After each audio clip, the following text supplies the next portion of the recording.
अस्सलामुअलैकुम गाइस। आज हमारा जो टॉपिक है वो है यूज़र डिफाइंड क्लासेस इन जावा। अब एक क्लास तो आपने देखी होगी, ये जिसके अंदर मेन मेथड होता है, जिसके अंदर हम अपना कोड लिखते हैं और उसको रन करवाते हैं। और उसकी मेन क्लास की ये निशानी ये है कि उसके अंदर मेन मेथड होता है। मेन मेथड जावा के अंदर जो क्लासेस है ना, एक मेन क्लास होती है और एक होती है यूज़र डिफाइंड क्लास, जो यूज़र खुद बनाता है, जो हम खुद बनाते हैं। एक तो ये जो मेन क्लास है ये हमें जावा बिल्ट इन देता है, जिसके जिसके थ्रू हमारा कोड रन होता है। तो इसकी निशानी ये है कि इसके अंदर मेन मेथड होता है, पब्लिक स्टैटिक वॉइड मेन। और अब एक क्लास होती है जो हम खुद बनाते हैं, बट उसके अंदर मेन मेथड नहीं होता। उसके अंदर सिंपली हम अपना कोई कोड लिखते हैं और फिर मेन क्लास के अंदर, मेन मेथड के अंदर आके उस क्लास को एक्सेस करते हैं, एक्सेस करके उसकी फंक्शनैलिटीज़ परफॉर्म करवाते हैं। अब हम देख लेते हैं कि उसकी वो बनती कैसे है।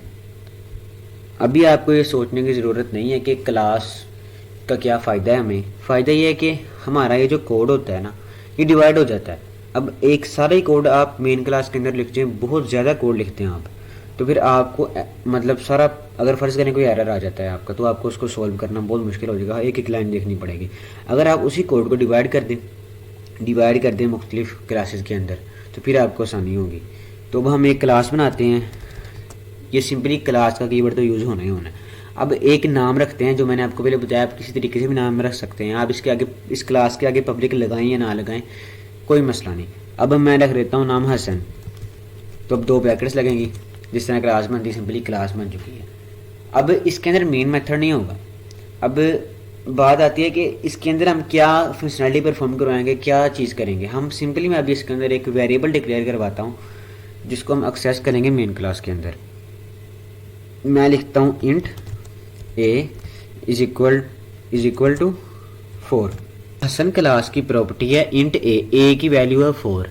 अब मैं चाहता हूँ कि मैं इस मेन क्लास, अब मैं सिंपली अगर इसको रन करूँ ना, इस मेन क्लास को, कोई आउटपुट शो नहीं होगी मुझे। क्यों? क्योंकि इस क्लास को मैंने इंट ए को भी एक्सेस नहीं किया उसके अंदर, मेन क्लास के अंदर, और ना ही उसे प्रिंट करवाया मेन क्लास के अंदर। तो अब मैं करूँ, अभी कोई आउटपुट जनरेट नहीं हुई हमारी, ए की वैल्यू मैं प्रिंट करवाना चाह रहा था, नहीं हुई। तो अब प्रिंट कैसे होगी कि मैं करूँगा ये कि इस क्लास को एक्सेस करूँगा इसके अंदर, क्योंकि हमारे मेन मेथड के थ्रू ही सारा कोड रन होता है।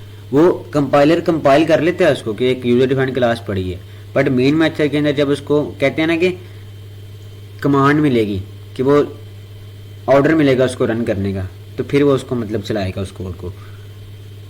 तो क्लास हसन का एक बनता है ऑब्जेक्ट। ऑब्जेक्ट क्या होता है? ऑब्जेक्ट एक की होती है उस हसन क्लास की प्रॉपर्टीज को एक्सेस करने के लिए, उसके सारे कह रहे कि कैरेक्टरिस्टिक्स को एक्सेस करने के लिए की होती है जो यूज करते हैं हम। आपको याद हो तो मैंने एक स्कैनर, जब हम यूजर इनपुट लेते हैं तो स्कैनर क्लास का ऑब्जेक्ट बनता है। स्कैनर भी एक क्लास है जो जावा के अंदर बिल्ट इन है। अब स्कैनर का ऑब्जेक्ट कैसे बनता था?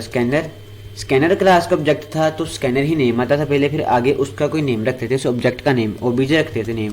बीजे रख लिया मैंने, मर्जी होती है आपकी। न्यू का कीवर्ड आता, न्यू का कीवर्ड आता था, तो फिर आगे स्कैनर ही आता था और आगे 2 ब्रैकेट्स आती थी। इस तरह ऑब्जेक्ट बनता था। अब हम देखते हैं कि हम अपनी क्लास का ऑब्जेक्ट कैसे बना सकते हैं। मैं सिंपली इस ऑब्जेक्ट को ख़त्म करता हूँ। तो हसन क्लास का ऑब्जेक्ट बनाना है, मैं करता हूँ कि हसन क्लास का नेम, फिर आप उस ऑब्जेक्ट का नेम रखेंगे, आप कोई भी नेम रख सकते हैं। मैं रखता हूँ ओबीजे नाम रख लिया, is equal to new Hasan 2 brackets. अब आपने ये बात याद रखनी है कि यहाँ भी हसन आएगा जिस क्लास का ऑब्जेक्ट बनाना है, और इधर भी हसन आएगा और आगे 2 ब्रैकेट्स। इस हिस्से को, ये जो ब्रैकेट के साथ हसन आगे ब्रैकेट्स, इसको कहते हैं कंस्ट्रक्टर। मैं आपको बता दूंगा आने वाले लेक्चर के अंदर, इसका पूरी एक वीडियो होगी कंस्ट्रक्टर की, फिर आपको इसकी इजीली समझ आएगी कि कंस्ट्रक्टर होता क्या। अब ये ऑब्जेक्ट बन चुका है और उसका एक नेम है ओबीजे। अब हमने हसन क्लास की एक की बना ली है, जिसके जरिए हमने हसन क्लास को एक्सेस करना है। एक्सेस तो कर लिया हमने, अब उस क्लास की प्रॉपर्टी को एक्सेस करना है। अब उस की का एक नेम है ओबीजे, और अब मैं चाहता हूँ ए की वैल्यू प्रिंट कराना, ए को एक्सेस कर रहा है, मैं लिखूंगा ए ओबीजे डॉट ए। मैंने एक्सेस कर लिया है ओबीजे डॉट ए को, कि ए की प्रॉपर्टी को एक्सेस कर लिया। मैं चाहता हूँ मैं इसको प्रिंट करवाऊँ, मैं लिखूंगा सिंपली साउट का मतलब है system dot out dot print line. इसके अंदर मैं सिंपली लिख दूंगा ओबी जे डॉट ए, मैं रन करवाता हूँ इसको, ए की वैल्यू प्रिंट हो चुकी होगी।